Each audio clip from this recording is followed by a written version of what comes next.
안녕하세요. 백기선입니다. 네, 오늘은 스프링1 플랫폼 본격적인 세션 2일차고요. 내일 이제 오전까지 해서 하루가 더 남았습니다. 오늘도 역시 아침에 키노트가 있었는데, 아침 키노트의 가장 중요한 내용은,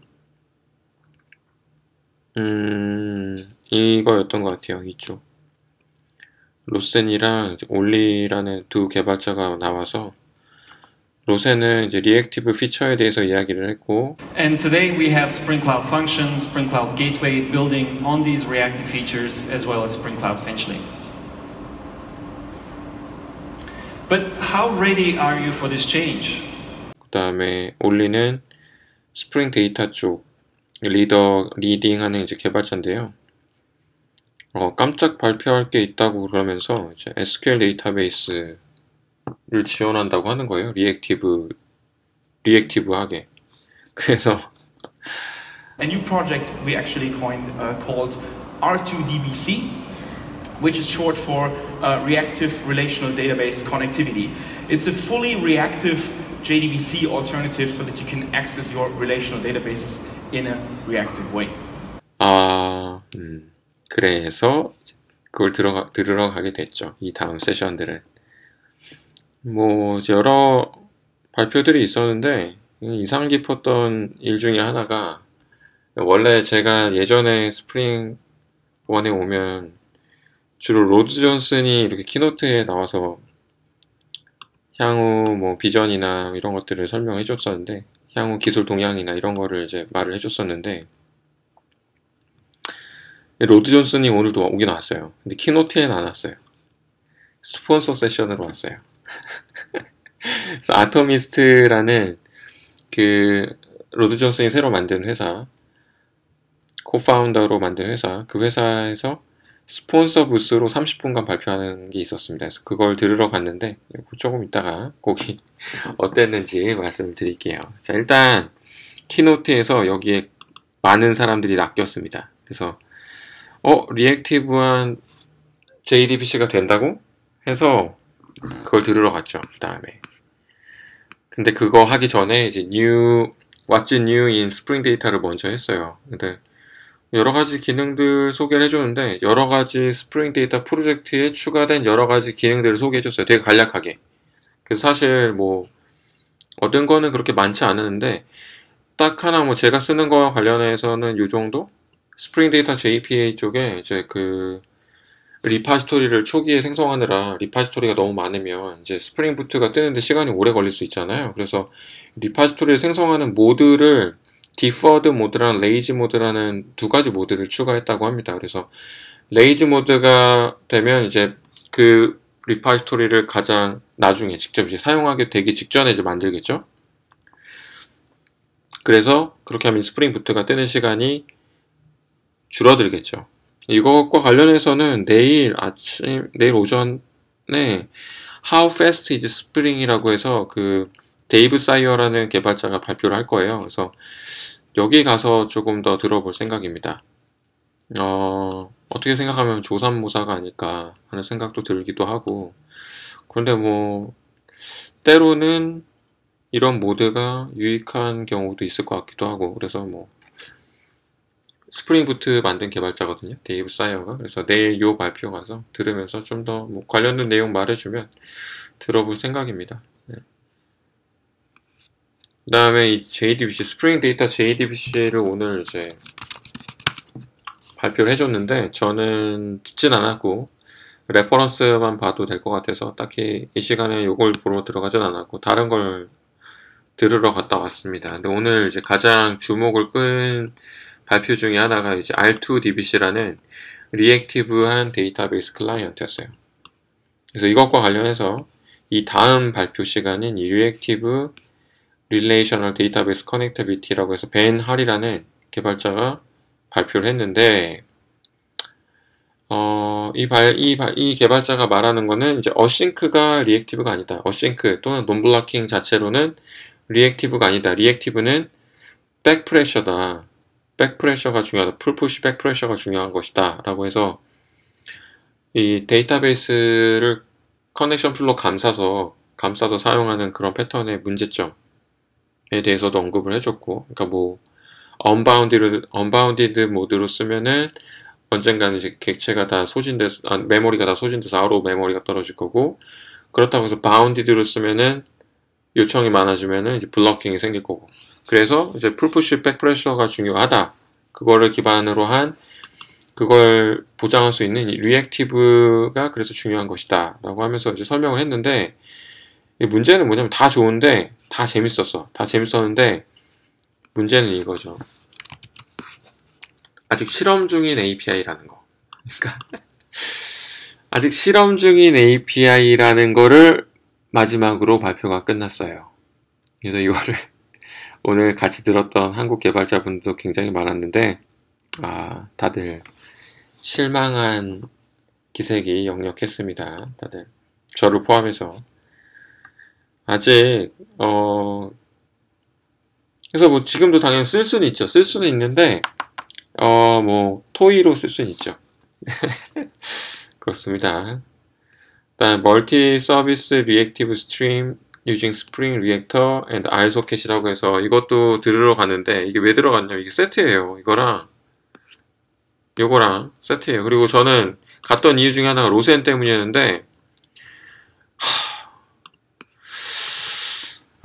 로센이 여기서 5분 발표했어요. 5분.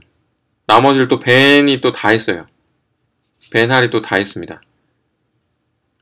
리액티브를 쓰면 가장 문제가 되는, 지금 현재로서 남아있는 문제가 되는 부분이 이제 크로스 프로스펙 프레셔랑 데이터 JDBC 데이터 액세스 하는 그 두 가지 문제가 지금 남아있는데, 이 발표는 데이터 액세스 JDBC용 그 커넥션을 어떻게 리액티브하게 할 것이냐였고, 이 다음에 들었던 요 내용은 이제 R소켓이라는 걸로 크로스 프로세서, 그러니까 여러 JVM에 걸쳐서 이제 백프레서를 만드는, 백프레서를 보장하는 리액티브 프로그래밍 하는 방법에 대해서 이제 소개를 하는 거였는데, 이것도 역시 갈 길이 매우 먼 프로그래밍이었어요. 물론 R소켓은 준비가 되어 있는데, R소켓을 그렇게 네이티브하게 쓰기에는 너무 불편하죠. 그래서 로센이 그거를 좀 더 사용하기 쉽게끔 그 웹소켓, 스프링 MVC에서 웹소켓 쓸 때 그 메시지 핸들러라는 애노테이션을 가지고 쓸 수 있잖아요. 마찬가지로 이것도 그런 메시지 핸들러를 기반으로 사용할 수 있게끔 하는 걸 보여줘야 되는데, 벤이 시간을 거의 다 잡아먹고 로센한테 5분을 주더라고요. 그래서 좀 어이가 없었습니다.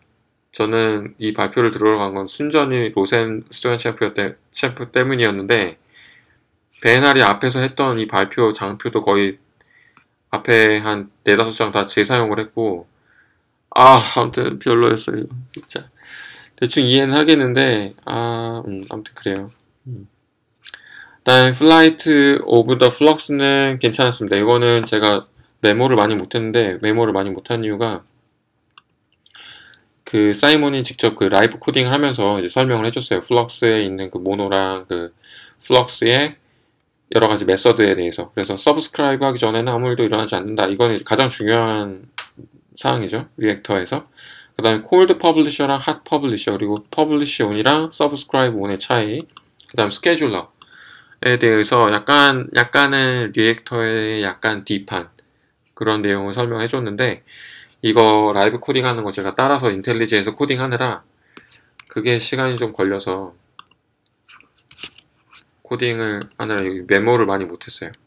근데 어쨌든 코딩은 다 했습니다. 따라서 해보니까 대충 이해는 되더라고요. 그리고 눈에 보이니까 그냥 이렇게 다르구나 라는 걸 알 수 있었어요. 네. 이게 있으려나 모르겠네. 프로젝트 이름을 보니까 여기 있을 것 같아요. 뜨는 동안. 그 다음에 들었던 거는 이제 그 펑셔널 웹 프레임워크에 대해서 봤는데요. 이게 이제 지금은 웹플럭스를 쓸 때만 가능한 건데, 핸들러 펑션, 라우터 펑션, 그리고 뭐 펑셔널하게 라우팅도 하고, 그다음 핸들러도 구현할 수 있고 그런 기능들인데요. 그러니까 제가 한 가지 아쉬운 건 왜 이거를 스프링 MVC에서는 쓸 수가 없을까? 이런 펑셔널 API를 왜 기존의 그 서블릿 기반의 웹 MVC는 지원을 왜 안 해줄까 하는 의문이 조금 들었는데, 이 발표 마지막쯤에 그 발표하신 분이 그랬어요.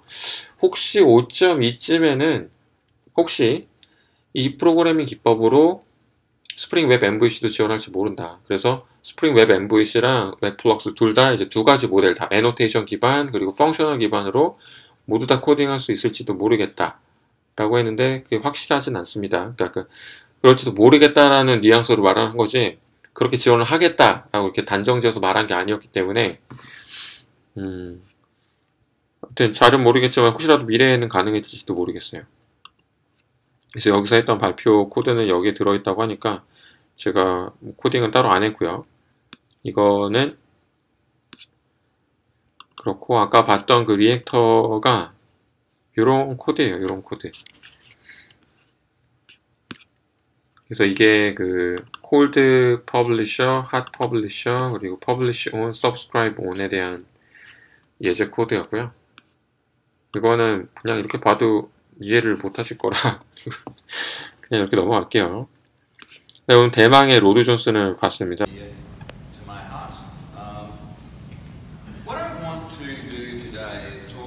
로드 존슨 스프링의 아버지인데, 이 스프링 컨퍼런스에 와서 이제 스폰서 세션에서 자기 제품 이제 홍보 세션을 하고 있더라고요. 그래서 어토미스트라고 해서 그 배포용 프레임워크라고 해야 되나? 배포 스크립트를 짤 수 있는 프레임워크를 만들었더라고요. 아토미스트라는 회사에서. 그래서 그거 시연하고 뭐 이런 거 보여줬는데, 인상 깊었던 것 중에 하나는 슬랙으로 다 하더라고요. 슬랙에서 메시지 쳐가지고 슬랙 봇이랑 막 거의 대화하듯이, 막 슬랙 봇도 되게 화려해요. 막 UI를 막 슬랙에 뿌려주고 막 클릭도 하고, 거기서 배포되는 과정이 막 업데이트가 실시간으로 막 보이고, 뭐 재미는 있었는데 문제는 이 시간에 옆 세션에서 더 재미있는 세션을 했었다는 거. 코틀린에 대한 세션이었는데, 거기서 실제로 라이브 코딩으로 기존에 있던 자바 코드를 코틀린으로 바꾸는 코드를 보여줬다고 하더라고요. 거기 갔다 오신 분들은 굉장히 재밌었다고요. 근데 저는 약간 졸렸어요. 여기서는 순전히 저는 로드 존슨을 보러 간 거였기 때문에. 아무튼 그랬습니다, 여러분. 네. 오늘은 그래서 여기서 이만 마치도록 하겠습니다.